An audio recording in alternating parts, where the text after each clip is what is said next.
দেখেন, আমেরের জীবনে অনেক বড় স্বপ্ন ছিল, সে হজ করতে যাবে, সে কাবাগর তাওয়াফ করবে, এটা তার স্বপ্ন ছিল। এবং গত পরশুদিনই তার হজের ফ্লাইট ছিল। সে যখন এয়ারপোর্টে আসলো, পাসপোর্টে নিরাপত্তাজনিত কিছু সমস্যার কারণে তাকে একটু দাঁড় করিয়ে রাখা হলো। সমস্যার সমাধান যখন হলো, তাকে যখন ছেড়ে দেওয়া হলো, তখন আসলে অনেক দেরি হয়ে গেছে। কারণ আমেরের সাথে অন্যান্য যে হজ যাত্রী, তারা এতক্ষণে বিমানে উঠে গেছে এবং বিমানের দরজা ভিতর থেকে বন্ধ করে দেওয়া হয়েছে। তখন সেই এয়ারপোর্টের অফিসাররা সেই পাইলটের সাথে কথা বলল, পাইলটের সাথে যোগাযোগ করলো, পাইলটকে বলল যে দেখেন, একজন হজ যাত্রী নিরাপত্তাজনিত কিছু সমস্যার কারণে বিমানে উঠতে একটু দেরি হয়ে গেছে, তাকে একটু বিমানে উঠিয়ে নেন, সে বিমানে উঠতে পারে নাই।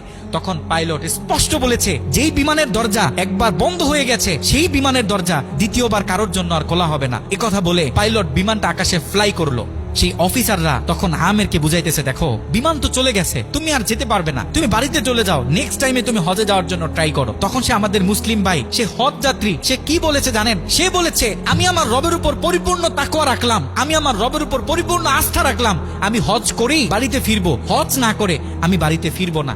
কথা বলে সে এয়ারপোর্টে দাঁড়িয়ে রইল। ঠিক কতক্ষণ পর সেই বিমান থেকে এয়ারপোর্টে মেসেজ করা হলো যে বিমানের ভিতরে যান্ত্রিক সমস্যা দেখা গিয়েছে, খুব ইমার্জেন্সি, বিমানটা সেই এয়ারপোর্টে ল্যান্ড করতে হবে। বিমানটা যখন এয়ারপোর্টে ল্যান্ড করা হলো, যান্ত্রিক যে ত্রুটি, এই ত্রুটিগুলো যখন সমস্যার সমাধান করা হচ্ছে, তখন সে অফিসাররা সেই পাইলটের সাথে কথা বলেছে যে দেখেন, কোনোভাবে এই যাত্রীটা একটু নেওয়া যায় কিনা, সে তো হজ করার উদ্দেশ্যে বাড়ি থেকে বের হয়েছে, সে তো বাড়িতে যেতে চাচ্ছে না, হজ না করে তাকে একটু নিয়ে নেন। তখনও সে পাইলট বলেছে যে না।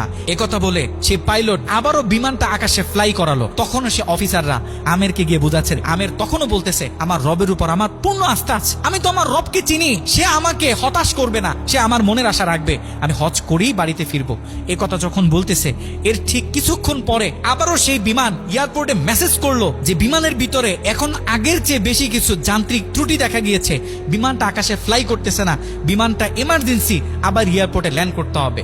বিমানটা যখন এয়ারপোর্টে ল্যান্ড করলো, তখন সে পাইলট নিজে বিমান থেকে নেমে সে অফিসারদেরকে বলতেছে, সে হজ যাত্রী কই, যাকে ছাড়া আমরা মক্কার উদ্দেশ্যে রওনা দিলাম, তাকে আমার হাতে তুলে দেন। আমি যতটুকু বুঝতেছি, তাকে ছাড়া এই বিমান যতবারই আমরা আকাশে ফ্লাই করব, মক্কার উদ্দেশ্যে রওনা হব, আমার মনে হয় না যে এই বিমান স্বাভাবিকভাবে মক্কাতে গিয়ে পৌঁছাবে। তখন সে পাইলট সে আমেরের হাত ধরে নিজে নিয়ে সে বিমানের ভিতরে বসিয়ে দিল।